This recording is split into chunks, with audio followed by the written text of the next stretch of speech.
Good morning, everyone. This is G from Indiana University Lilly Family School of Philanthropy. It's my honor to be here to present the work on behalf of our team members. Our team member include Chun. He's from Indiana University School of Public and Environmental Affairs. And Chao, he's from University of Manchester. He's now working in foundation in China. And Huafang, he is from Rutgers University School of Public Affairs and Administration. So the first work we would like to present is to introduce how we construct the database of the RICF, that is Research Infrastructure of Chinese Foundations, how we construct the database, how we utilize this database to facilitate academic research. So some background about Chinese Foundations research. So a survey of the core journals held by the CNKI returns only 7 qualitative papers wrote by 2015. So that's one of the major challenges is the data scarcity, because there are a lot of data available for the scholars to do the empirical analysis. Several reasons. First one, the raw data cannot be accessible. So there are some database providers in China. They provide the data in a web page, so the users can review the data for individual foundations. But this is very limited for the scholars to do the research. What scholars like to do? Scholars want to retrieve all the information of all the foundations and can analyze them at once. Use Stata, Python, or SPSS like that. But the design of the current database provider in China cannot provide this kind of function for scholars. So that's one of the major challenges. Another challenge is about the data structure is not clear. You don't know how the data field was designed, what's the data structure, what's the relationship between the data field.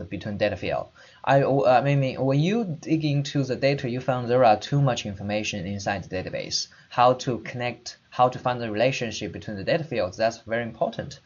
So, and the last one is methodology, last but not least. Methodology is unclear. You don't know where this data come from. So imagine when you are writing a paper. So in the methodology section, how will you introduce the data you are using?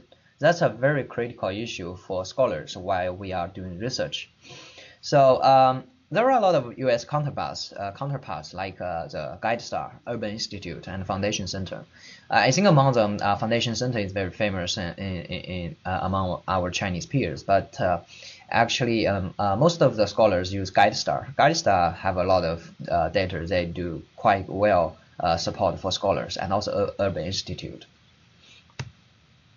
So our solution is to redesign the data structure of the RICF. I mean, we want to make the data structure of RICF crystal clear, and all of the data fields are normalized by 3NF. That is three normal forms term used in the database field. So while we design the database, we want to make it clear. So data is stored in different tables by their nature, like the basic profile of the foundation is in one table, and the financial performance is in financial performance have several tables. We will look at the example later, and that's we want to make it clear. We want to make the data fields clear, and the relationship between different tables that will be also clear.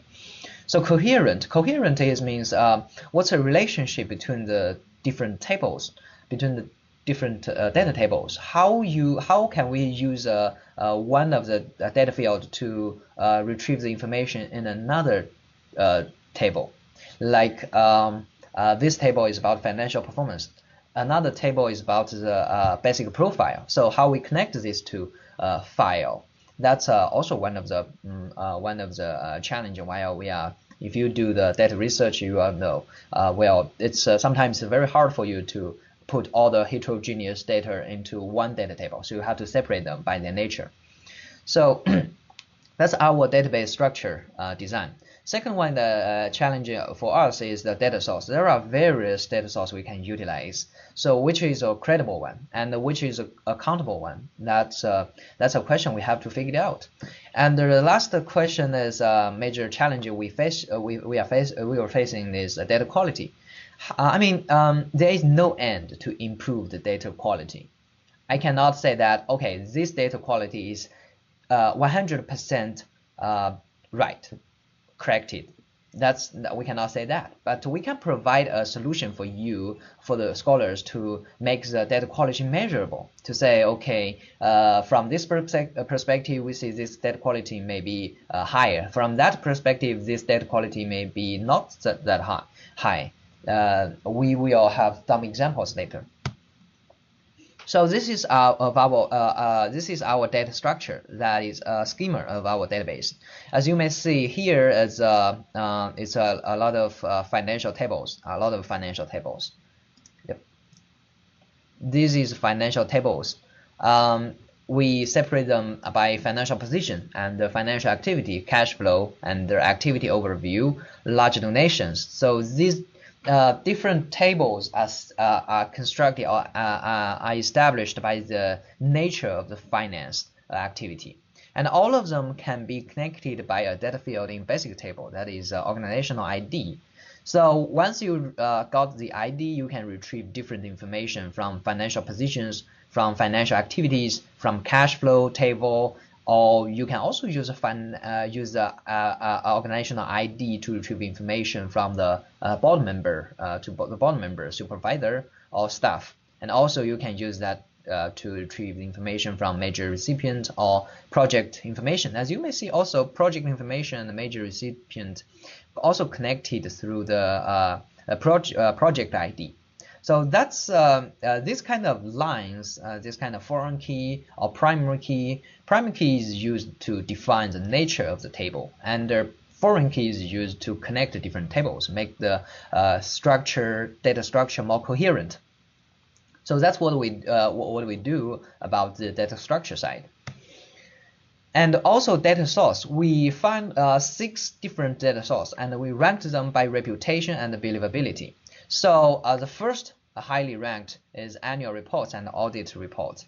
And the second ranked is information disclosed by the Civil Organization, the Administration Bureau, the Ministry of Civil Affairs. And the third one is information disclosed by the China Foundation database. That is originally supervised as a government department, but it looks like it is closed now, and I'm not quite sure what's the reason behind. And the fourth resource is information disclosed on Foundation's official website, and the fifth is information disclosed by China Foundation Center. They are a major foundation database provider in China. They do a quite good job, but the problem is, the challenge is scholars can hardly get all the data. They can only review the individual foundation's data page by page. So that is a little challenging for scholars to do research. But I want to emphasize that China Foundation Center do a very good job. Yeah, and the six data sources from news and reports from credible magazines and websites.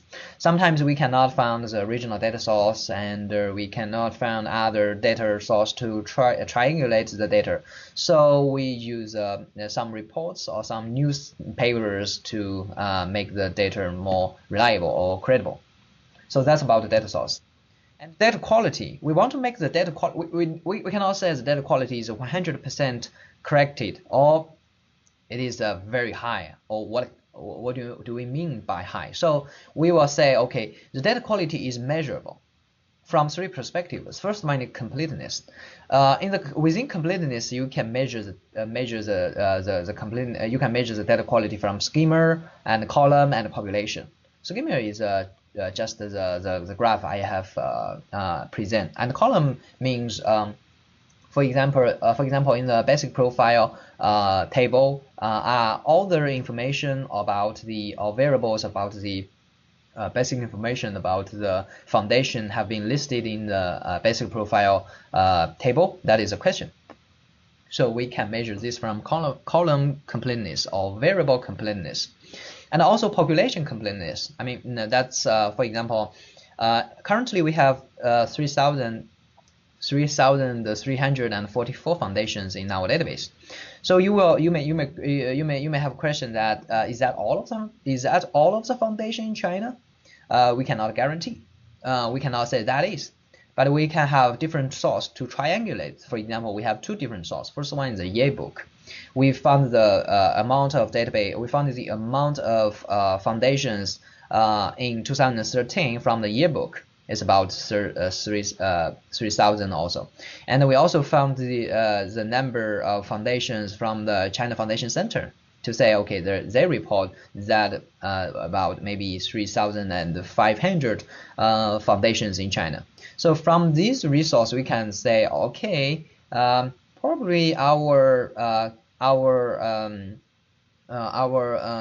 database can contain 90% of all the foundations in China. So that's what we can make the data quality measurable. Accuracy is triangulation. We have different source of data. So while we combine all the different sources, we will triangulate, and we will triangulate according to our ranked reputation and believability.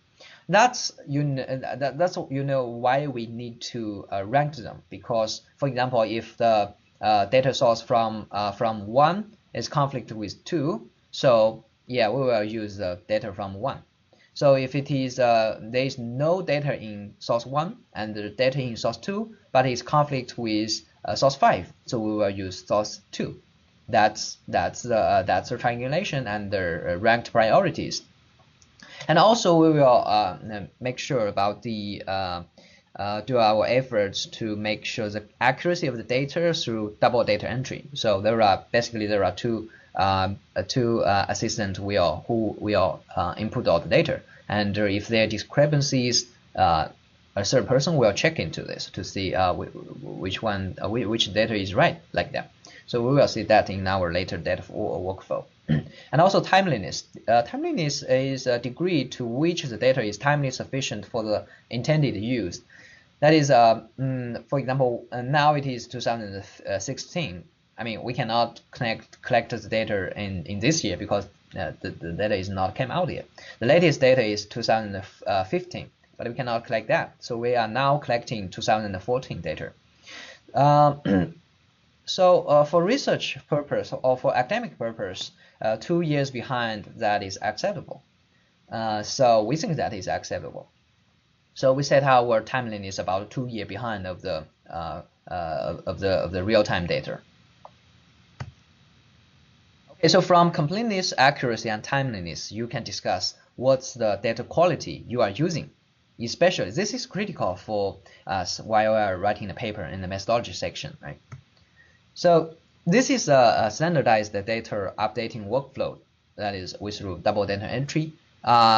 We have around 100, I think more than 100 volunteers working on data collection. So how we must standardize the data updating procedures.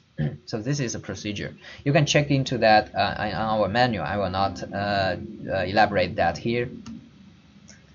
And more information and data can be available from our official website, and also we have a very detailed user manual and database instruction in this paper posted on SSRN. You can follow this link, and also you can find our paper from the official website. So most important, you can just remember the official website, that is ricf.org.cn.